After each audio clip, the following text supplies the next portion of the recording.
All right, welcome back.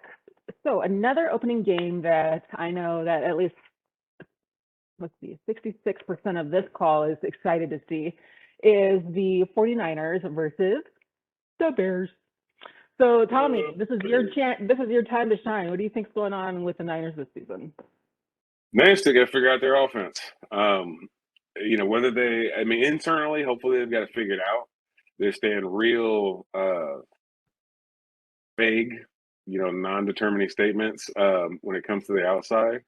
The Debo Samuel stuff, where it's like that's a very, very key factor. And I know they're not looking to get rid of Debo Samuel. They want to resolve whatever that is, but it's still one of those, like, they need to resolve that. And please do it in a quick, fast, and in a hurry, please. Yeah.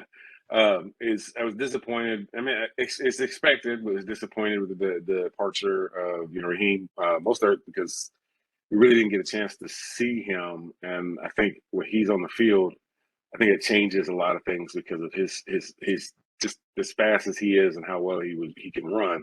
I think that would have changed the offense, but no, it's neither here nor there. It's gone. Jimmy's still on the team, and the plan, is always For now. for Lance to take it over, right? And I think they kind of, they had him a year, got some opportunities, and they kind of got settled down. And while they may be ready, quote unquote ready, to hand the reins over to Lance, Jimmy's still a better quarterback right now.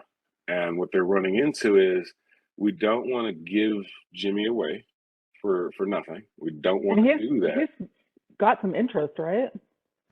A little bit, but not. What they're looking for is they want, in reality, they want more interest, right? They want more for the trade market and things like that. Jimmy had the shoulder surgery, and so it's kind of like, hey, what does that look like? All that. But it's really one of those. Folks also know that the plan is to hand the reins over to Lance, so they don't want to offer a lot for Jimmy, because in their mind, well, you're trying to get rid of him anyway, so why would I pay you a lot for him, right? And so it's kind of stuck in that conundrum. And if he's still on the roster come week one, what do you do? Because even in that case, you want it to be Lance's team, but if you start Lance, the best quarterback on your team is on the sidelines. And so, as coaches talk about, well, we're going to play the best 11 players, right? Well, right now in this scenario, Jimmy would still be the better quarterback. As Lance grows and gets more experience, will that change? Of course. And it's a lot easier for them to do it if Jimmy's not there, because now the best quarterback on your team is in fact on the field. You have no choice. So that is really, I think, one of the bigger areas where it's like they need to get that figured out really quick, because you don't want, in reality, you really don't even want that going into the June timeframe, but definitely not July. It's like you want to know what you're going to do, even if you make the decision that we're keeping Jimmy, but we're going to start Lance, and that's the decision. Make it known so that everybody knows what the plan is going in. Or if it is a legitimate competition, right? If it's a legitimate competition, make sure everybody knows it's a legitimate competition. We don't know, and we're going to see who plays better. Or if this is Jimmy's team, then you need to say, this is Jimmy's team, right? It's like the quarterback spot is so pivotal. It's very important in the NFL. And they just, it's very importantable. And it's one of those hurdles where it's like, you guys don't, right? Because let's put it this way. With Mostert gone, right? Because their run stuff, when in large part, was based around when we get him back, right? And so it was always when we get him back. So now he's not coming back. So what's your run identity? You drafted some linemen, good. How soon they can have an impact? Will they have an impact? We'll find out. You got the issue with Debo Samuel, right? Where if he doesn't come back, well, what's your in reality? What is your every down? You know, what's your every down passing identity?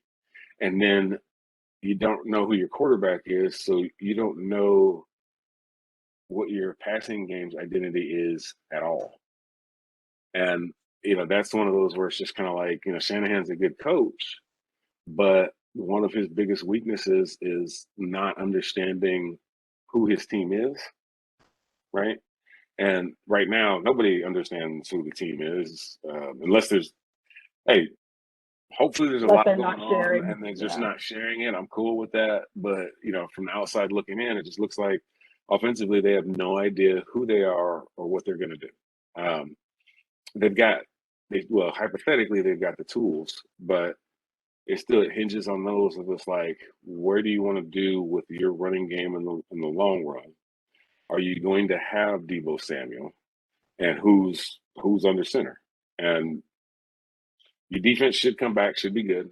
Um, Change some stuff over there at cornerbacks, and they're the secondary is growing, learning, and so hopefully that's less of a weak spot this upcoming year. Um, you know, and unfortunately, the Niners are still in a spot where, all things being equal, they're a better team than Chicago, and they should go in there and win. But given that they don't know who they are right now and some of their issues in the past and ability to take these games and make them way too close, um, you just never know. It's like who, and it's like this is last year. Every week we ask the same question: which team is showing up, right? And it was the team itself was relatively stable. We just, it's like it was in reality. It was like the team had multiple personalities, right? Well, right now we don't even know who the team is. And so it's just like the personalities don't matter because there's no entity for the personalities to possess. So it's like, again, we're back in that, like, well, who's going to be there, right? What's this team going to look like? What are they going to be able, or what are they going to even want to do? We And need that's, that same sort of who's on first, what's on second. yeah, that's where it is. And the crazy part about last year is, people looked a lot at games where, like in the playoffs, right, where they won these games, they were tight victories, all that kind of stuff. That was like, every week last season, and it was every week was like, okay, who's going to make the bonehead play at the end, right? Who's Mm. going to do it? That's what we're waiting for. I feel like for me, it was similar to what we discussed with the Mavericks. It's like, oh wait, we're gonna win this. Yeah, like, Um, how did that yeah, happen? right. Yeah, no, it's like it's the winning sneaks up on them. It's surprise. They're like, like, Yeah, you I was got me hoping. again. You got I, me yeah, again. I was, rooting for the participation trophy, but like, I'll take the actual one. Like, Yeah, like, cool. ooh, sweet, that worked out. But yeah, and I just put it this way: it's the Niners' game to lose, but they've got, they're downplay it, but they have some serious identity issues that they have better get figured out in short order. Mm. Sam, what do you think? I think that the Niners are going to win against the Bears because one is the quarterback is Justin Fields, and I think that Justin Fields is a progressive quarterback. He's not there yet, but he's a progressive quarterback. He's getting there. Also, the Bears don't have any identity as far as their offense. So Yeah. even with him, the 49ers are well established. I think the only thing for the 49ers is that their quarterback um, is they're having a quarterback controversy. You can't start. I'm sorry if you can't start Trey Lance if Jimmy is the better quarterback. Okay, you cannot. If you're going to keep Jimmy, keep Trey Lance on the side. He's not let him get still get his experience as far as learning from the bench and start your better quarterback. don't do the as Tommy said, don't go into the season of maybe of a maybe so, I don't know. Don't do that because it's not going to work out. It's the same thing that for when the Philadelphia Eagles had Nick Foles, who won the Super Bowl for them, and then they had Carson Wentz. And then there was a Carson Wentz always had to look behind his back at Nick Foles because, he did win the Super Bowl for the organization. Both players got a ring, but that one quarterback was the reason they got that ring. So it's kind of, but the 49ers should win this game against the Bears. I think that, of course, them getting rid of Jimmy, of course, they're not just going to give him away for nothing. They're going to give him away for something. I mean, the Debo Samuel situation, I don't see how the 49ers are going to repair that because allegedly, reportedly, they're stating that he doesn't want to be used as how he was used in the year as far as a running back and a wide receiver. He didn't want to be a dual threat. He'd rather be a wide receiver because,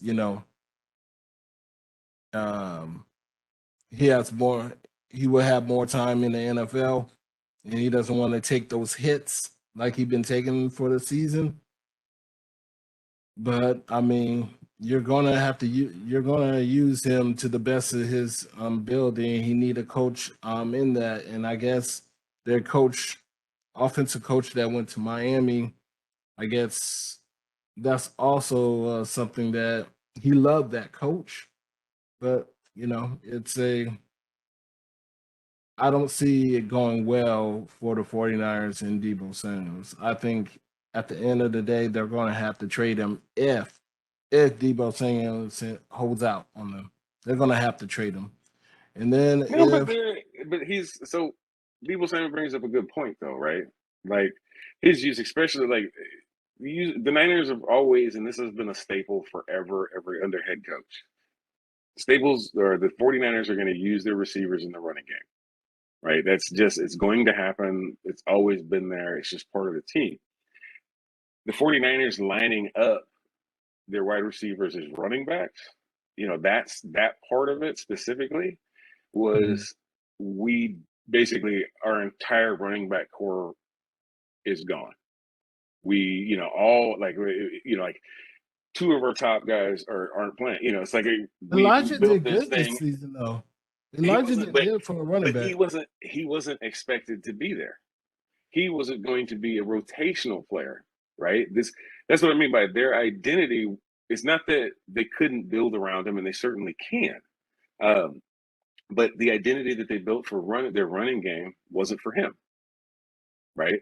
And so when that changed, it was almost the panic cleanup mode, and they were having so much success with Debo Samuel that they just went to that well too many times. Because one of the areas with Debo Samuel, given his size and his speed and his quickness, he's there. He's going to be one of the. Him being on the team is important in the sense of the shorter underneath routes, the middle routes, things like that, where they can get the ball to him downfield rather than running him from sideline to sideline. Because one, you're gonna wear him out doing that. You can't do that all day. It's not meant. Let's put it this way: the Niners use Debo Samuel in their running game as one of their primary offensive threats, right? It should only be there as a changeup, right? It's not meant to be. This is what we do every time. It's meant to be the changeup, and and that's what I mean. That's like the identity. You can't expect to have that identity forever. Yeah, will there be times where it's like, hey, we need it in the NFC Championship game or in the suit, things like that, where it means something.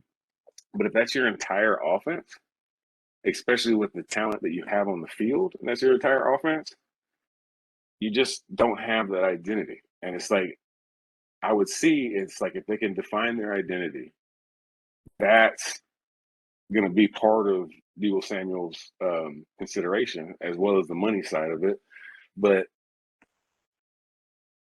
Deebo Samuel is in a spot where, at least from what everybody's hearing from his camp, it's not a matter of I hate the 49ers or anything like that. It's this is what I want to do in my career. And just like Yeah. you, just like and- any three of us, if we're at work and we say this is where I want my career to go, and they tell us no, we're going to Somewhere look to else. go somewhere where we can grow our career how we want it to, right?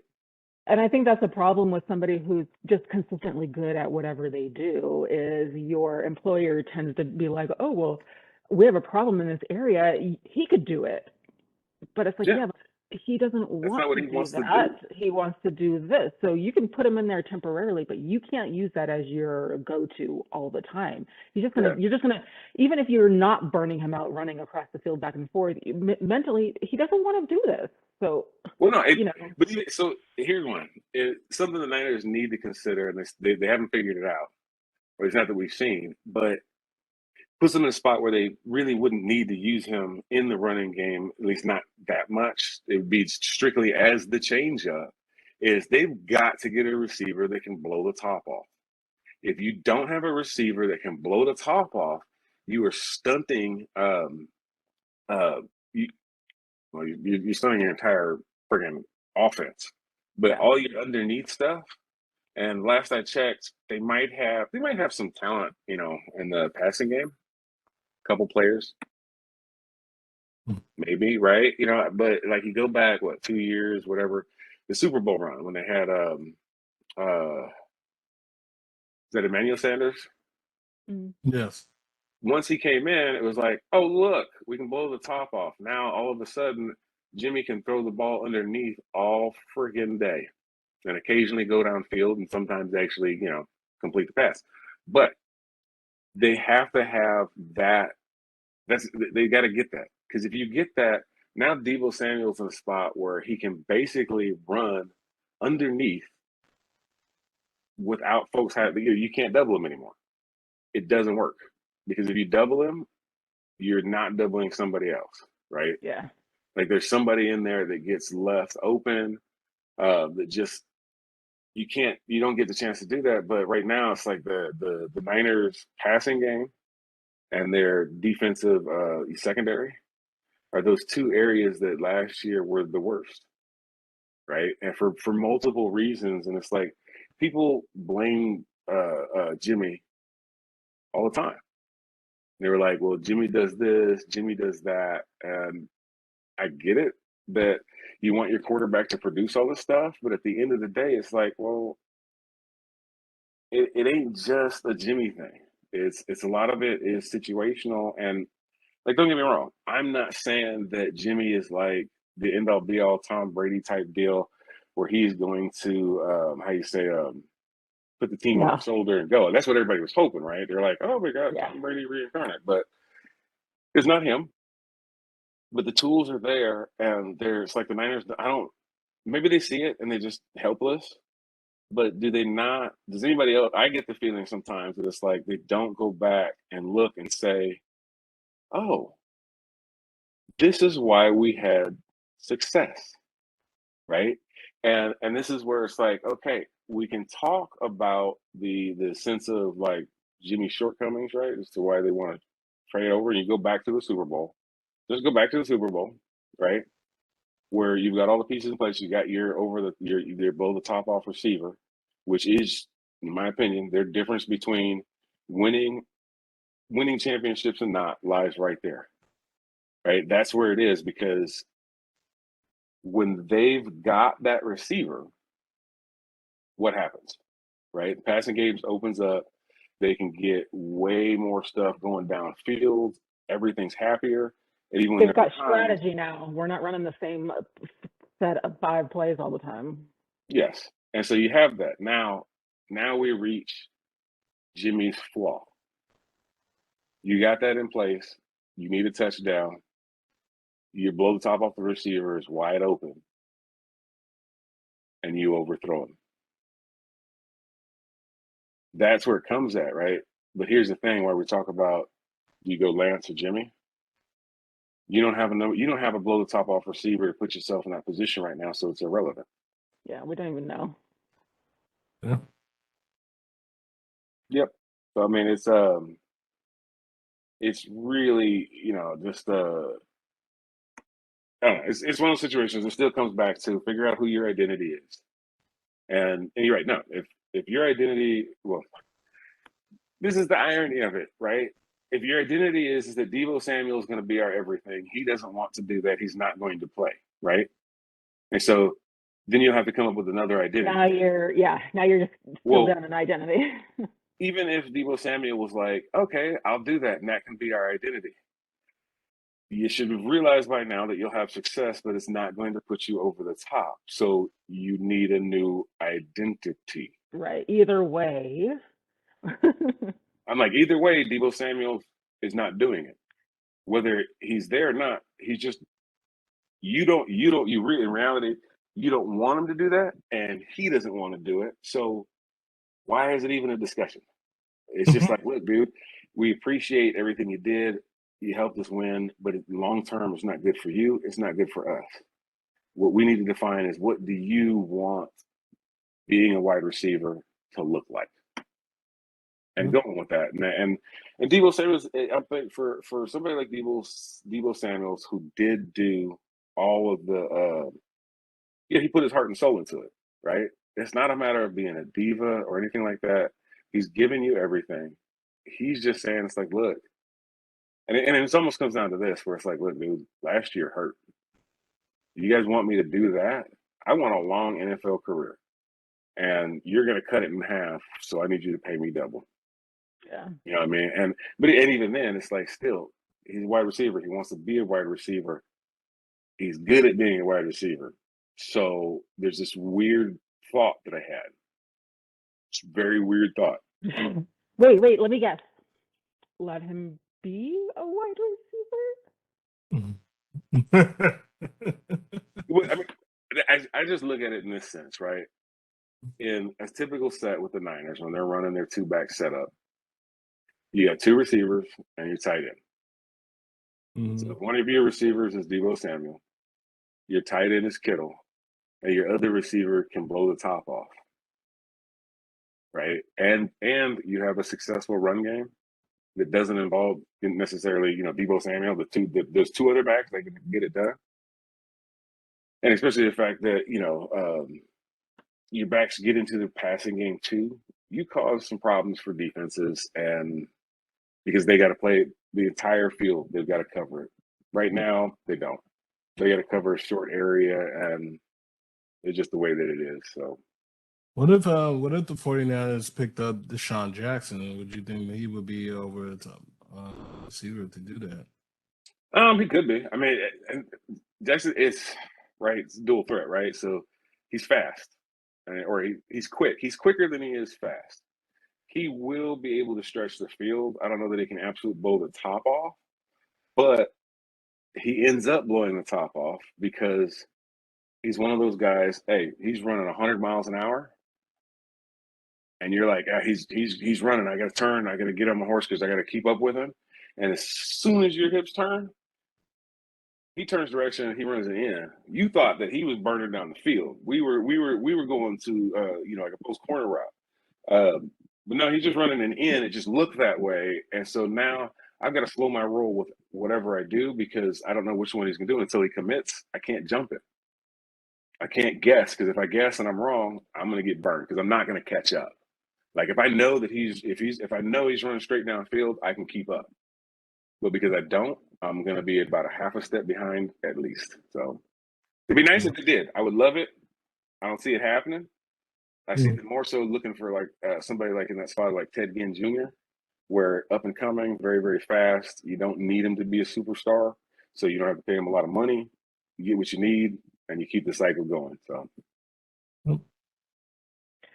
All right. Well, let's take a quick break here and close out this great show. It's been great to be back here. If you have not already, those of you listening to us, please hit the like and subscribe button, and we will be right back.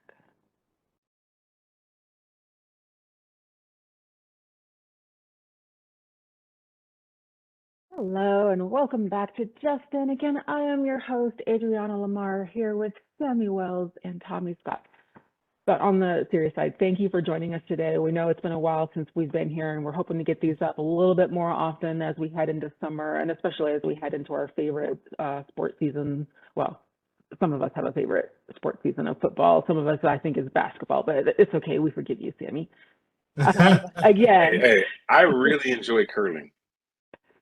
right. And golf. I enjoy golf. Yeah, we'll have to get some of those topics on the show then this season, right? Clearly, it's going to be an exciting curling and golf seasons coming up here. But anyway, again, if you haven't already, please hit the like and subscribe. Tommy, any last farewell words? No, it's getting hot. Stay hydrated, folks. Yep. What about you, Sammy? Be safe. Yep. Again, we will hit you up next time, and thank you for joining Justin.